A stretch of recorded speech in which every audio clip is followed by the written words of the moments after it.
Gareth will talk for about 35-40 minutes, and then what we hope to do is just have a sort of informal gathering afterwards. Help yourself to more wine. If you've got questions to ask, feel free to ask Gareth. Of course, there will be some books available for purchase, and Gareth will sign these as well if you ask him, okay.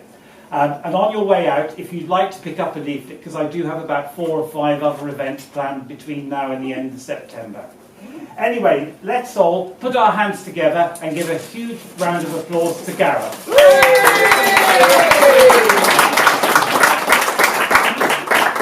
Well, thanks very much for coming. It's very nice to see some people I don't know. It's kind of refreshing.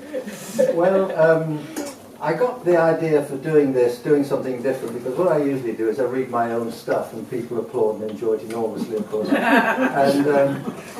And about a couple of months ago, I bought this book of Clive James's, who's a wonderfully articulate critic. And he says some very wise and correct things. In other words, he agrees with what I think. And this came out just before he died, and it's really an anthology of all the poems he had by heart, and there are 80 of them. Wow. So I thought, oh, I'll do that, that'll be different. So I started memorizing some poems, and it's a road to disaster, because as you get older your memory is just not what it was, especially for names. Nominal aphasia. I can remember nominal aphasia, but I can't remember anybody's name. Or faces even now.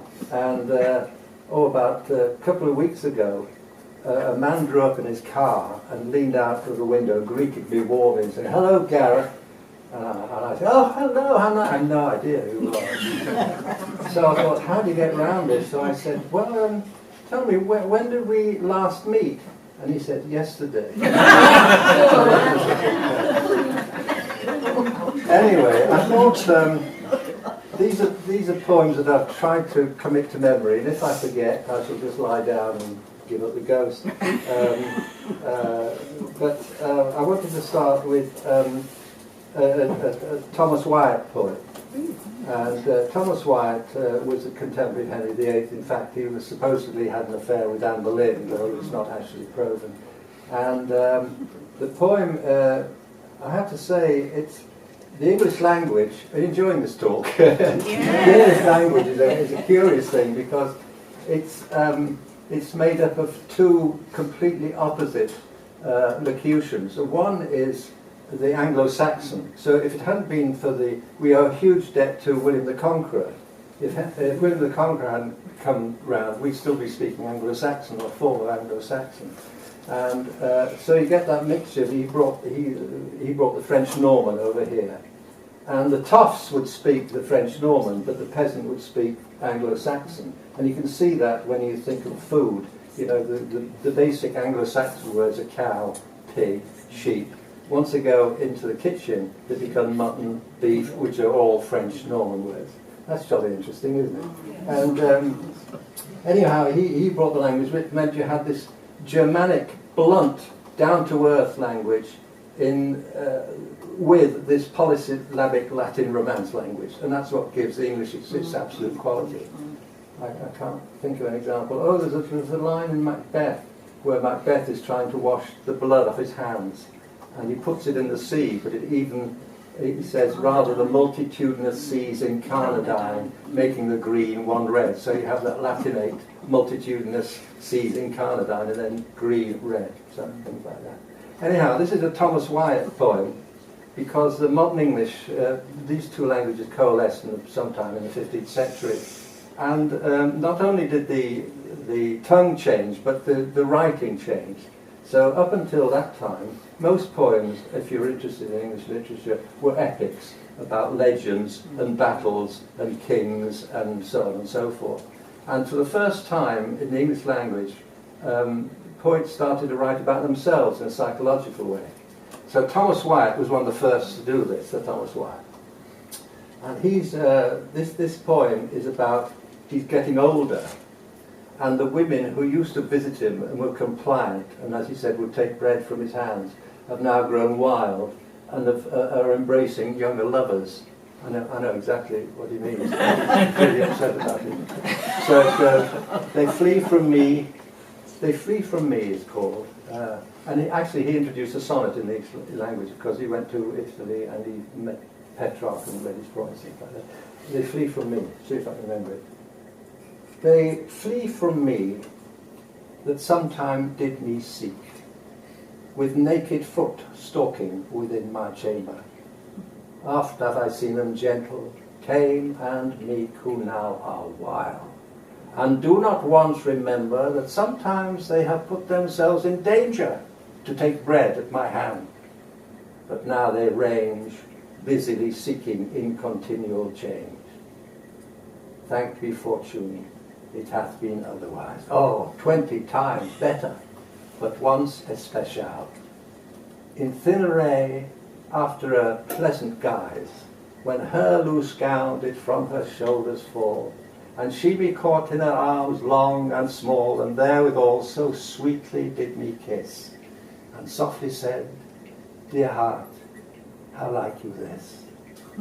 It was no dream, for I lay broad waking, but all is turned now through my gentleness into a bitter fashion of forsaking. And I have leave to go of her goodness, and she also to use newfangledness. But since that I unkindly so am served, how like you this? What has she now deserved? And I got through that one. And the second poem is by John Donne. And again, he's lovelorn. He's been dumped by his lady love, and he uses it metaphorically, he's dead. So he calls his lady love a murderess. And he returns as a ghost to see her in the arms of her new, younger lover, who doesn't perform as well as John Donne, of course, as he remarks. When by their scorn. So he's appearing as a ghost. When by thy scorn, O murderess, I am dead, and that thou think'st thee free from all solicitation from me, then shall my ghost come to thy bed, and thee feigned vestal in worse arms shall see. Then thy sick taper will begin to wink, and he whose thou art then, being tired before, will, if thou stir or pinch to wake him, think'st thou call'st for more, and in false sleep will from thee shrink. And then, poor aspen wretch, neglected thou, bathed in a cold quicksilver sweat wilt lie, a verier ghost than I. What I will say, I will not tell thee now, lest that preserve thee. And since my love is spent, I had rather thou shouldst painfully repent, than by my threatenings rest still innocent. I'm going to attempt this My Last Duchess by Robert Browning, which is a hell of a long poem. It's actually a dramatic sort of monologue, and it's like a soliloquy from a play, the rest of which has gone missing. And the subtitle of it is Ferrara. And the speaker is the Duke of Ferrara, who is an absolutely overweeningly arrogant, proud, dismissive aristocrat. And when he was 27, he married Lucrezia di Medici, who was of the Medici banking family. She was 14. She died at 17. And there's a wonderful portrait of her by Bronzino. I know you'll immediately go home after this and look at her. And the theme of the play, he looks on the Medicis as rather jumped up nouveau riche compared with his own grand lineage. So she died of tuberculosis, apparently, but the rumour was that he poisoned her in order that he could marry a more aristocratic lady, which is what we men do, of course. And the speaker is addressing an emissary from the court of the new bride, And he's taking her around his palace to look at his wonderful statues and paintings and so forth. And he comes across a painting which is of his last Duchess. And he pulls the curtain aside. Let's see if I can remember all this now. My last Duchess. Oh, actually, there's a film of Browning. They gave a dinner for him in honour of his reputation, and he decided to recite one of his poems, and he forgot halfway through. So anyhow, there he is. So he's a nasty bit of work. That's my last Duchess, painted on the wall, looking as if she were alive. I call that piece a wonder now. Fra Pandolf's hands work busily a day, and there she stands. Will please you sit and look at her? I said Fra Pandolf by design, for never read strangers like you that pictured countenance, the depth and passion of its earnest glance, but to myself they turn, since none puts by the curtain I have drawn for you but I, and seemed as they would ask me, if they durst, how such a glance came there. So, not the first are you to turn and ask thus. Sir, 'twas not her husband's presence only called that spot of joy into the Duchess' cheek. Perhaps Pandolf chanced to say, her mantle laps over my lady's wrist too much, or paint must never hope to reproduce the faint half-flush that dies along her throat. Such stuff was courtesy, she thought, and cause enough for calling up that spot of joy. She had a heart, how shall I say, too soon made glad, too easily impressed. She liked whate'er she looked on, and her looks went everywhere. Sir, 'twas all one. My favour at her breast, the dropping of the daylight in the west, a bowed cherry summer fisher's fool broke in the orchard for her, the white mule she rode with round the terrace, all and each would rouse from her the approving speech, or blush at least. She thanked men. Good. But thanked somehow, I know not how, as if she ranked my gift of a 900 years old name with anybody's gift. And who stooped to blame this sort of trifling? Even had you skill in speech, which I have not, to make your will quite clear to such an one and say, just this or that in you disgusts me, here you miss or there exceed the mark. And if she let herself be lessoned so, no, plainly set her wits to yours forsooth, and made excuse, he then would be some stooping, and I choose never to stoop. Oh, sir, she smiled, no doubt, whene'er I passed her, but who passed without much the same smile? This grew, I gave commands, then all smiles stopped together. And there she stands, as if alive. Will please you rise, we'll meet the company below. Then I repeat, the Count your master's known munificence is ample warrant that no just pretence of mine for dowry will be disallowed, though his fair daughter's self, as I avowed at starting, is my object. They will go together now, sir. Notice Neptune, though, taming a seahorse, thought a rarity, which Klaus of Innsbruck cast in bronze for me. Wow.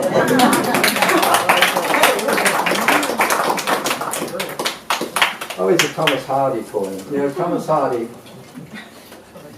wrote about anything that crossed his path. And a flower, a person, something, somebody on a train, everything. He left us 950 poems. And this one is, he's walking by the seaside and he finds a lady's sunshade in a chink of rock. And of course, being Thomas Hardy, he starts wondering who was the woman who owned that sunshade. He sort of half falls in love with her, and then being Hardy, she dies, of course. So what's going all right so far? That's it. Ah, it's the skeleton of a lady's sunshade. Here at my feet in the hard rock's chink, only a naked sheaf of wires. 20 years have gone with their livers and dyers since it was silked in its white or pink. Noonshine riddles the ribs of the sunshade, no more a screen from the weakest rays. Nothing to tell us the hue of its dyes, nothing but rusty bones as it lies in its coffin of stone, unseen till the day.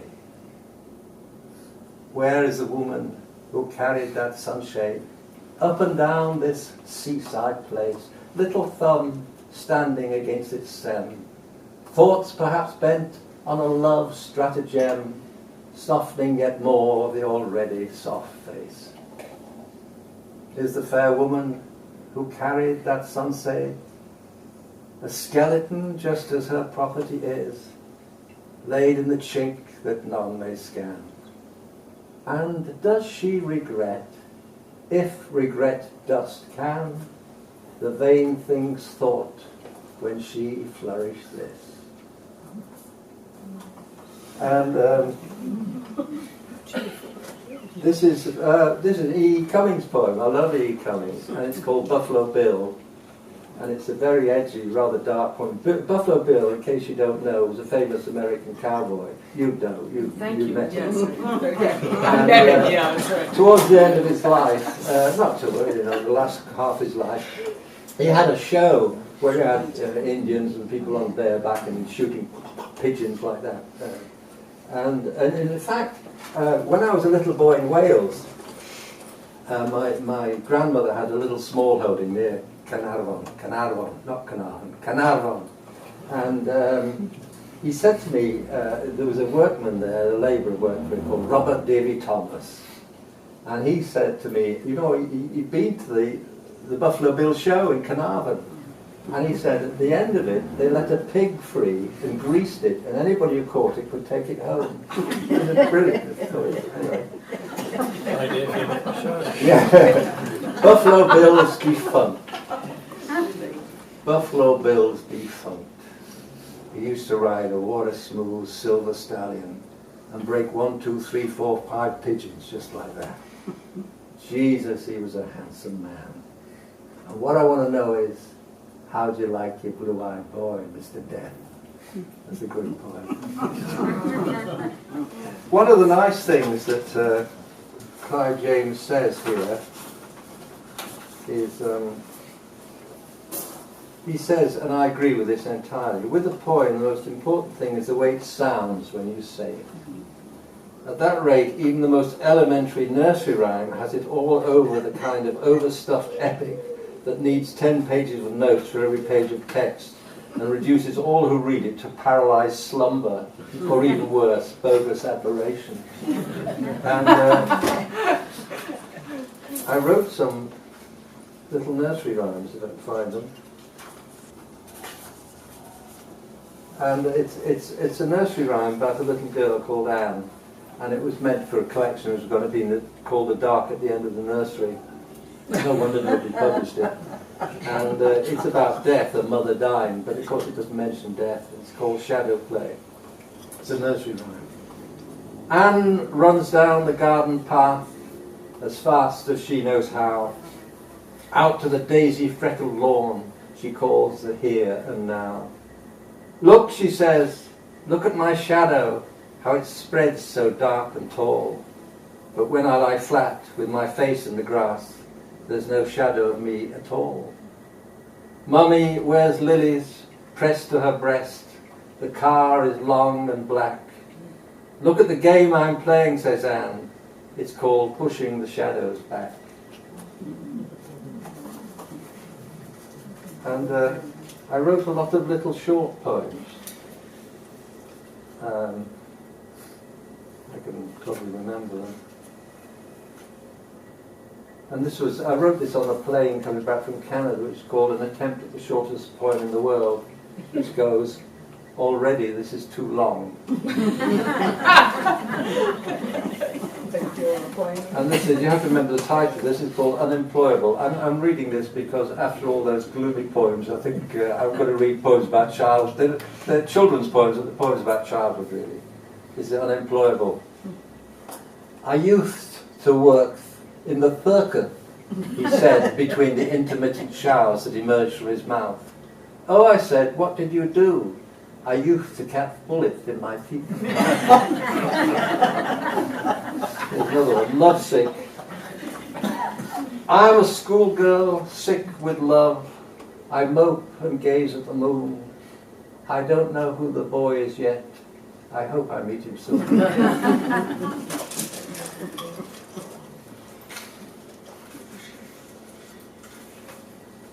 And this is a country singer's lament, which goes, I made a million singing love songs. I got 2 wives chasing me. They live in hope and bitterness. I live in Tennessee.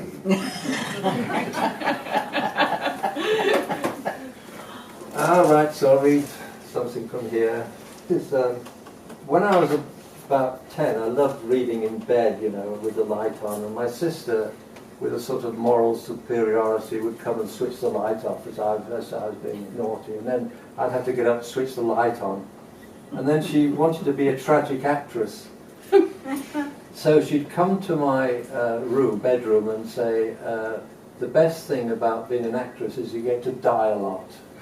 And she'd drop on the liner and lie there inert for about half an hour.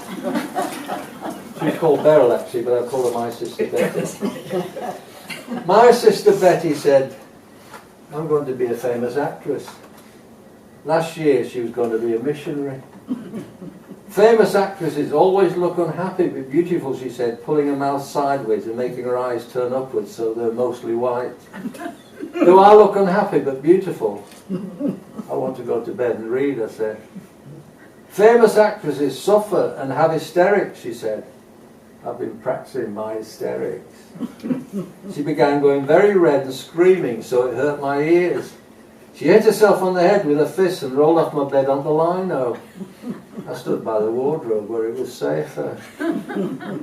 She got up saying, thank you, and bowed to the 4 corners of my bedroom. Would you like an encore of hysterics, she asked. No, I said from inside the wardrobe. There was fluff all over her vest.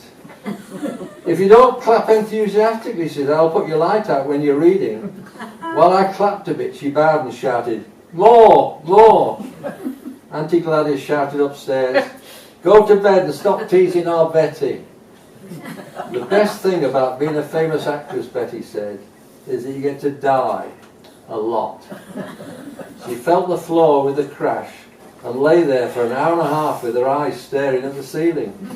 She only went away when I said, you really look like a famous actress who's unhappy but beautiful. When I got into bed and started reading, she came and switched off my light. It's not much fun having a famous actress for a sister. Horror film. Well, say, first of all, there was this monster. But like, he's not really a monster, because in real life he's a bank clerk, say, and he sings in this village choir. But he keeps like drinking this potion, sir, and you see him like changing his pig with black curly hairs on his knuckles. And what he does, sir, is he goes around eating people's brains. Anyway, before that, sir, I should have said, he's secretly in love with Lady Irene, who's very rich with lots of long frocks. And she has this identical twin sister who looks like her, sir, who keeps getting chased by this monster bulldog into these sinking sands that's inhabited by this prehistoric squid, sir, which like she can't see because the deaf and dumb bailiff with the ump on his back has trodden her specs. Anyway, before that, sir, I should have said this Lady Irene is screaming, Henry, Henry, my beloved, save me! Because she's been walled up in the dripping dungeon with the mad violinist of the vaults by the manservant with the withered boots, sir. But it's Henry, he can't hear us, sir, because he's too busy. He's too busy putting people in this bubbling acid bath to make him stay young forever, sir. But his experiments keep going wrong. Anyway, before that, sir, I should have said, a dad can't rescue either, sir, because of the army of giants ants that's eaten his castle. And the music, sir, is going ta-ra, ta-ra, boom, boom, ta-ra, sir. And Henry, Henry, my beloved, she keeps screaming. And the mad violence of the waltz, sir, he starts going funny all over the flagstones. And like Algernon said, no, not him, sir, the other one. He can't do nothing about the squid in the box because he's turned into this pig with hairy knuckles. Anyway, before that, sir, I should have said, there's this huge mummy in the library, and every time he hears this music, he starts tearing off all these dirty bandages and smashing through these walls and everything, and the professor can't stop him because he's gone off his rocker and keeps bulging his eyes and laughing a lot. When suddenly this vampire... Did I tell you about the vampire, sir? Anyway, before that, there's this vampire who's been dead for thousands of years, but he's a Swiss greengrocer in real life. But the iceberg his coffin's in gets all broken up, sir, when it collides with Dr. Strenkoff's submarine, sir, that's carrying the secret cargo of radioactive rats. Didn't I tell you about the radioactive rats, sir? Well, anyway, sir, before that, I should have said. This is about a girl who was doing typewriting class and she's no good at it, and she tells a story and she says, typewriting class, "Dear Miss Hinson, I'm spitting in front of my top ratter," because she's not very good at typing. "Dear Miss Hinson, I'm spitting in front of my top ratter with the rest of my commercial sturdy students, typing you this later. The truth is, Miss Hinson, I'm not hippie with my cross. Every day on Wounds Day, I sit in my dusk with my typewriter, trooping without lurking at the lattice all sorts of weird messengers. To give one example, the quick down socks, the quick brown pox, the sick brown box, the sick down jocks hubs over the hazy bog. And everyone knows that a sick down jock would not be seen dead near a hazy bog.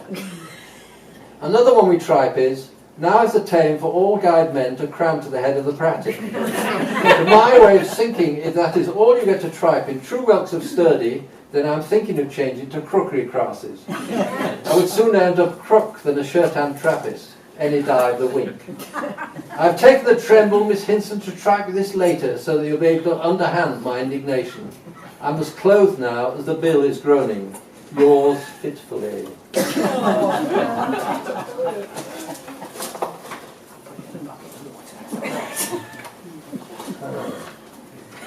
This is, you know, when you're at school, you have to sit in a hot room one summer answering questions, and it says, answer any 2 questions from section A or 3 from section A. I can't even understand that bit.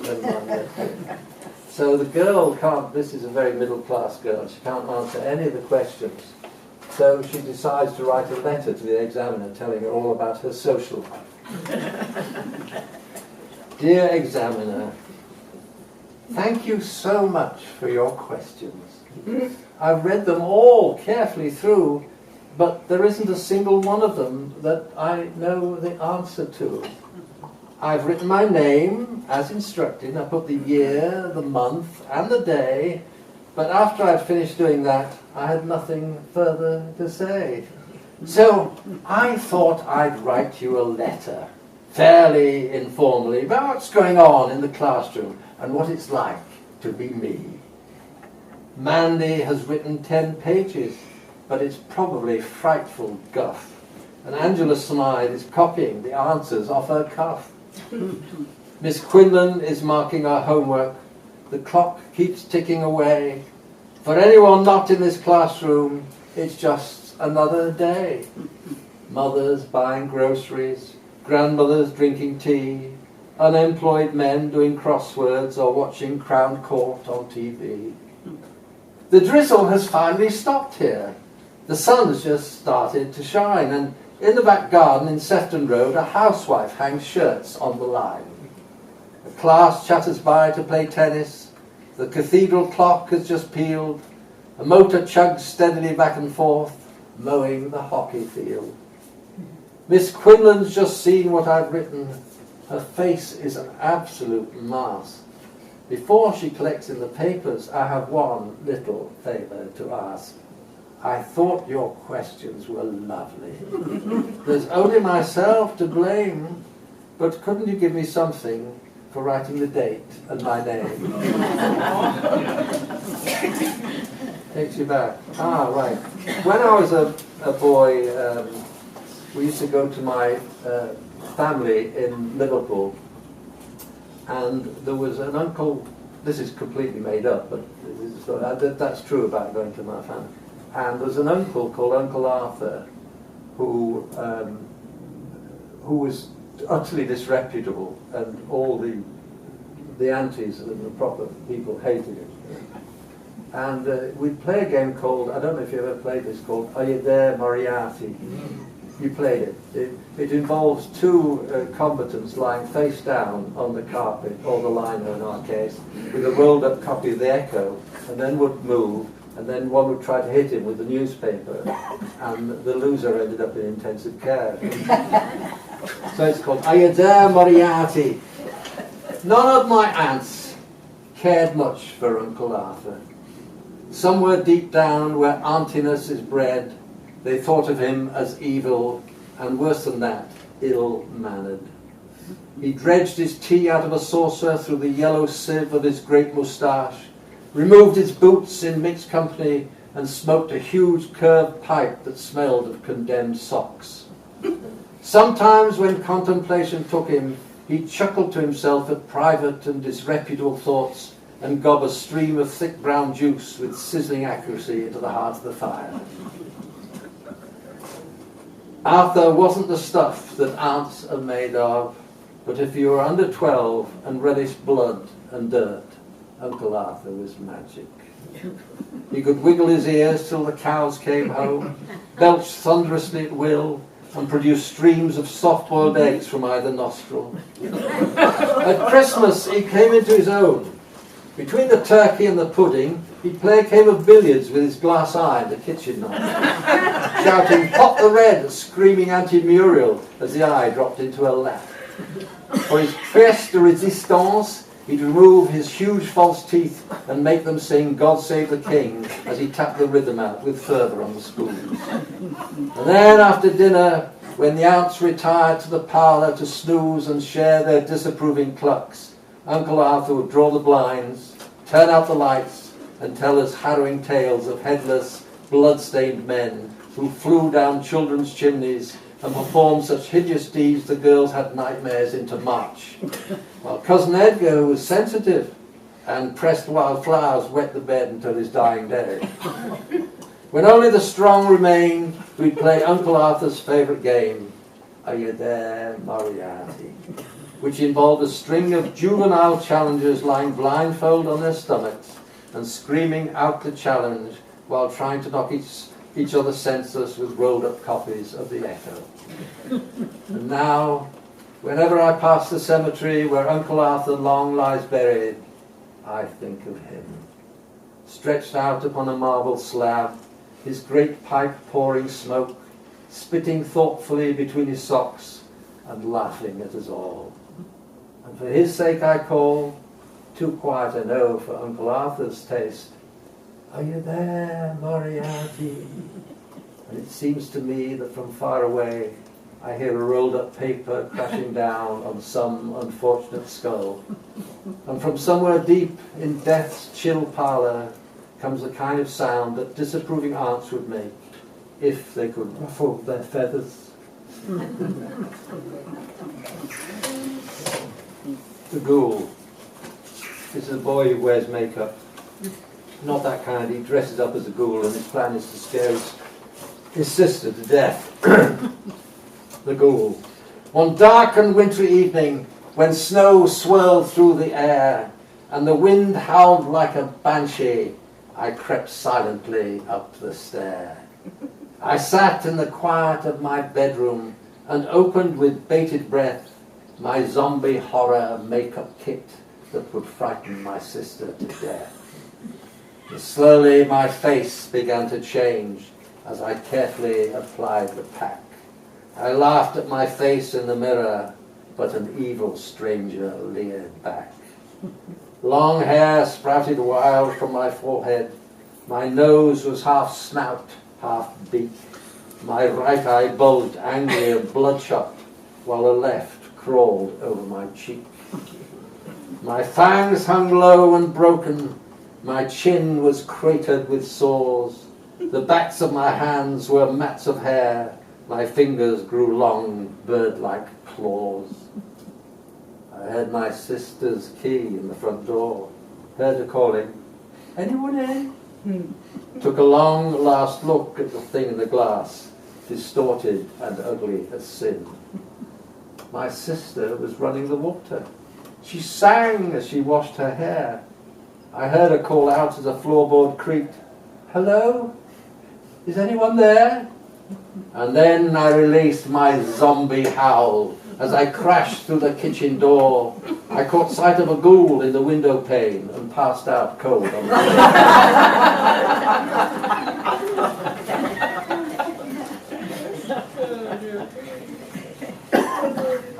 Friend. This is about a girl who makes friends with a girl for a week and then falls out with them. I mean, she's a bitch, really.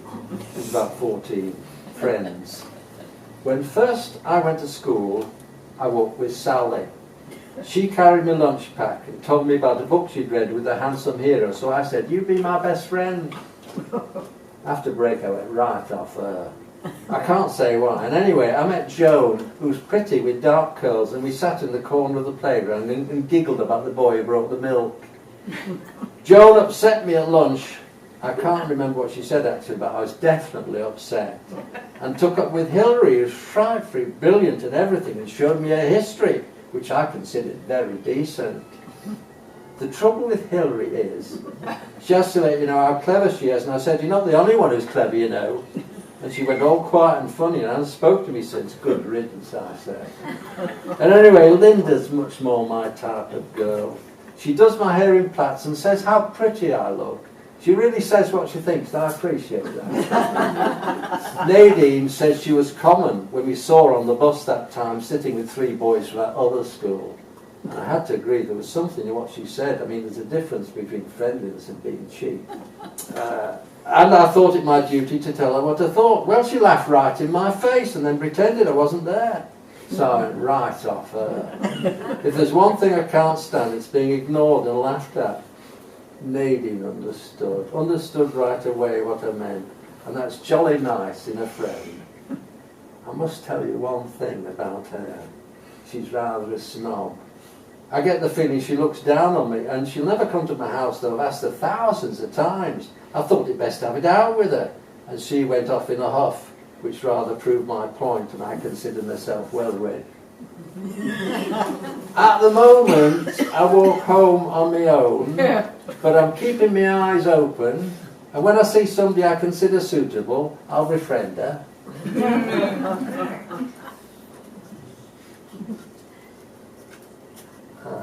This is a sort of send-up of an Enid Blyton story.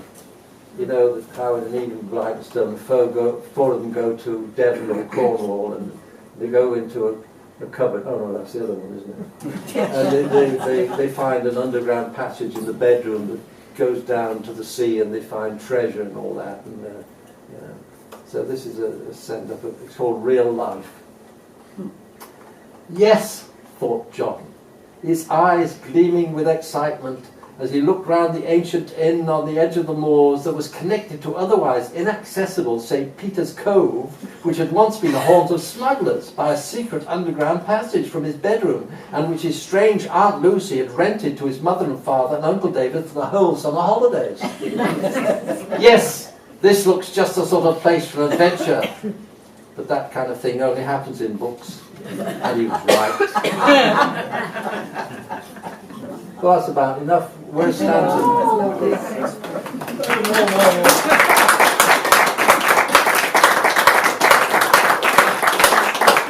much time? Is that 40 minutes? Is it?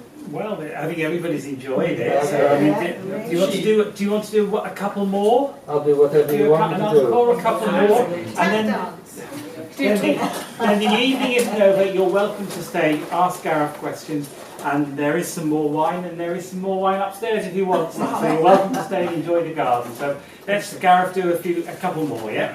Well, You know obviously what Ben Jonson said, don't you? You know that he said, I'm joking here, he said poets are not only made, but they have to work at it. And it's very rare that a poem or a verse from a poem comes right into your head. And this is one that came, a whole verse came to my head. I was sitting in the back garden in Birmingham in August, and this whole verse came into my head. My friends walked out one summer day, walked singing down the lane. My friends walked into a wood called Time and never came out again. And that just came to me, you see, and I think, oh, thank God for that, do it again. But then you have to think, how do you write the next 10 verses that go with it? So that's what I had to do. It's called Salford Road, which is the title of my first collection that Penguin published. Salford Road. Salford Road is the place where I was born, with a green front gate, a red brick wall, and hydrangeas round a lawn. Salford Road is the road where we would play, where the sky lay over the rooftops, like a friend who'd come to stay. The gardeners lived at 55, the Lunns with the willow tree, Mr. Poole with the flag and the garden pond, and the Hardens at 53. There was riding bikes and laughing till we couldn't laugh anymore, and bilberries picked on the hillside and picnics on the shore. I lay in bed when I was 4 as the sunlight turned to grey, and heard the train through my pillow and the seagulls far away. And I rose to look out of my window, for I knew that someone was there, and a man stood as sad as nevermore and didn't see me there. And when I stand in Salford Road and think of the boy who was me, I feel that from one of the windows someone is looking at me. My friends walked out one summer day, walked singing down the lane. My friends walked into a wood called Time and never came out again. We live in a land called Gone Today that's made of bricks and straw, but Salford Road runs through my head to a land called Evermore. I never read this one, Death of a Gunfighter, which is about Doc Holliday, who died in bed, and he never thought he'd die in bed in a sanitarium. Doc Holliday, who are you waiting for with your fevered eyes alive? Why do your hands feed cartridges into your pearl-handled 45? Doc Holliday, why do you cock an ear to the hoofbeats pattering by? Who is a stranger on a jet-black mare with death in either eye? The room throbs like an oven, the sun climbs up to noon, the stranger sways in a rocking chair outside the Last Chance Saloon. Doc Holliday asks for a mirror, no reflection in the glass, only the ghosts of the men he's killed, smiling as they pass. The Pinkerton man in Ellsworth, when you were running from the law, the kid in Dodge out to make his name by beating you to the draw. The breed in Butte, Montana, who marked you with that scar. The dude who left a slug in your thigh from a face out in Wichita. You can't be searching for glory now, for eternity in the sun, but hoping to find a kind of peace in the mouth of a stranger's gun. Doc Holliday white as a sheet on his bed, the rule about him reeled, coughed in his white bandana, stained like a poppy field. The stranger sits quiet at the bedside, watching the lifeblood spill. Doc's hands reach out for unseen guns, then slowly flutter still. The gun belt hangs on the bedpost, the hat on a hook on the wall, and the high-heeled boots he'll never wear stand polished in the hall. This will be the final one. This is an early one I wrote about. Oh, I'll read this one. I used to teach in a college of education, which is remarkable. When I spent about three days in a primary school, and therefore I was an expert on teaching. And they were all female students. Anyway, And one of the things you had to do, I don't know, any teachers here? Oh, yes, right. I used to go round and watch students teaching a class, and you'd sit in the back and saying, good, you have the window open, and things like that, you know. And whatever I told them to do, which I thought the main thing about writing in English was how to write a good, short, simple sentence. And whenever I went in, they were always teaching creative writing, which is about purple passages and you know, things like that. So this is a little poem of revenge on all those things called Miss Creedle Teaches Creative Writing. This morning, cries Miss Creedle, we're all going to use our imaginations. We're going to close our eyes, 3W, and imagine. Are we ready to imagine, Darren? I'm going to count to 3. At 1, we wipe our brains completely clean. At 2, we close our eyes. And at 3, we imagine. Are we all imagining? Good. Here's a piece of music by Beethoven to help us. Beethoven's dates were 1770 to 1827. See the Age of Revolutions in your history books. Although Beethoven was deaf and a German, he wrote many wonderful symphonies. But this was a long time before any of us was born. Are you imagining a time before you were born? What does it look like? Is it dark? Embryo is a good word you might use. Does the music carry away like a river? What is the name of the river? Can you smell it? Fetid is an exciting adjective. As you float down the river, perhaps you land on an alien planet. Tell me what sounds you hear. If there are indescribable monsters, tell me what they look like, but not now. Your book entitled Tackle Prehistory This Way will be of assistance here. Perhaps you are cast adrift in a broken barrel in stormy, shark-infested waters. Remember the work we did on piranhas for RE? Now try to see yourself. Can you do that?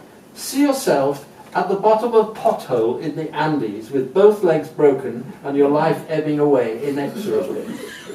What does the limestone feel like? See the colours. Have you done that? Good. And now you may open your eyes. Your imagining time is over. Now it is writing time. Are we ready to write? Good. Then right away. Wayne, you're getting some exciting ideas down. Tracy, that's lovely. Darren, you haven't written anything. Couldn't you put the date? You can't think of anything to write. Well, what did you see when you closed your eyes? But you must have seen something besides the black. Yes, apart from the little squiggles. Just the black, I see. Well, try to think of as many words for black as you can. Miss Creedle whirls about the class like a benign typhoon, spinning from one quailing homestead to another. I dream of peaceful ancient days in Mr. Swindell's class, when the hours passed like a dream, filled with order and measuring and tests. Excitement is not one of the things I come to school for. I force my eyes shut, but all I see is a boy of 12 sitting at a desk one dark November day, writing this poem. And Darren is happy to discover there is only one word for black, and that will have to suffice until the bell rings for all of us.